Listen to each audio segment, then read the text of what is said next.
आता पाहूयात विस्तृत बातमीपत्र। खुनाच्या तयारीत असलेल्या तिघांना सांगलीमध्ये शस्त्रांसह अटक करण्यात आली आहे। 2 परदेशी बनावटीच्या पिस्तूलसह चाकू अशी शस्त्र जप्त करण्यात आली आहेत। दैनिक जनप्रवासचे मालक आणि महाराष्ट्र राज्य पत्रकार संघटनेचे संस्थापक संजय भोकरे यांच्या हत्येच्या तयारीत असताना तिघांना बंदुकीसह भोकरे यांच्या सांगली शहरातील कार्यालयाबाहेरून अटक करण्यात आली असून यावेळी एक जण फरार झाला आहे। जमीन विक्री व्यवहारातून भोकरे यांच्या हत्येचा कट रचण्यात आल्याची माहिती पोलीस अधीक्षक कल्पना बारावकर यांनी दिली आहे। काल आपल्याकडे 10:30 वाजता 8 तारखेला सांगली शहर पोलीस स्टेशनला 200/26 हा आपण CR नोंद केलेला आहे। याच्यामध्ये कलम 62 BNS 340 आणि 3(5) त्याचप्रमाणे आर्म ॲक्ट 3(4)25 आणि MB ॲक्ट 192 हे सेक्शन्स आहेत।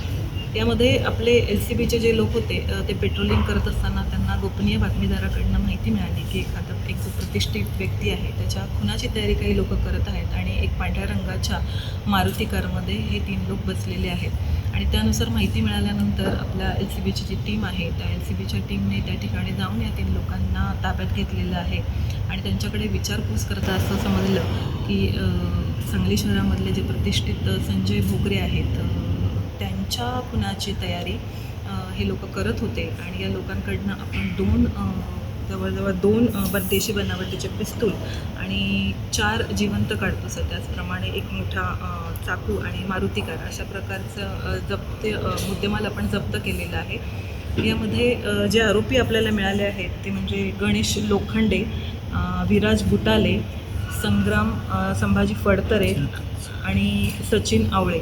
याच्यामध्ये सचिन आवळे हा परागंदा आहे आणि 3 आरोपी आपल्या सध्या ताब्यात आहेत। ते सगळे राहणारे सांगलीचे आहेत आणि त्यांच्याकडे विचारपूस करता त्यांनी असं सांगितलेलं आहे की काही जमिनीचा वाद होता किंवा जमिनीचं जे खरेदी प्रकरण होतं त्या खरेदी प्रकरणामध्ये आर्थिक फायद्यासाठी आणि काही आरोपींनी आमच्या वैयक्तिक काही त्यांच्याबरोबर वाद होते याच्यासाठी आणि म्हणून हे लोक हे करायला तयार झालेले होते। म्हणून यांनी अशा प्रकारचा कट रचला होता आणि हा कट रचताना त्यांनी यामध्ये बऱ्यापैकी रेकी पण केलेली होती।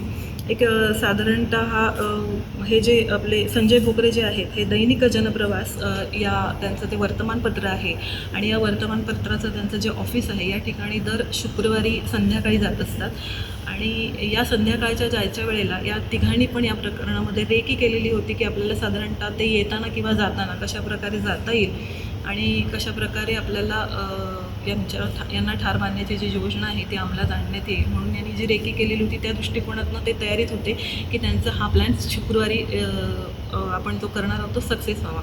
पण आपल्या गोपनीय बातमीदारांकडून LCBच्या लोकांना जी बातमी मिळाली त्याच्यावर आपले SP सर आहेत त्यांच्या मार्गदर्शनाखाली, तुषार जोशी सरांच्या मार्गदर्शनाखाली आपण व्यवस्थितपणे या गुन्ह्याला प्रतिबंध करण्यासाठी आपली पण योजना आपण जी होती ती अंमलात आणली आणि हे काही करू नये किंवा हे करताना आपण आरोपींना ताब्यात घेतलेलं आहे आणि अशा प्रकारे मुद्देमाल आणि आरोपी आपल्या ताब्यामध्ये आहेत। फक्त या घटनेमध्ये आपल्याला जे आरोपी मिळालेले आहेत त्यांनी जो हा कट रचलेला होता त्याच्यासाठी त्यांचा काही आर्थिक फायदा होता किंवा किंबहुना हे फक्त जमिनीच्या वादाचा प्रश्न होता की वैयक्तिक त्यांचे काही प्रॉब्लेम्स होते किंवा इतर कोणी याच्यामध्ये आणखीन सहभाग आहे याचा आम्ही शोध घेत आहोत। आता सध्या या तिघांनाही 11 तारखेपर्यंतचा PCR मिळालेला आहे। मुख्य आरोपी जो आहे सचिन आवळे तो सध्या परागंदा आहे। तो मिळाल्यानंतर सुद्धा आम्हाला त्याच्यामध्ये त्याची नक्की कुठली दिशा आहे हे ठरवता येईल आणि त्याप्रमाणे आम्ही तपास करत आहोत।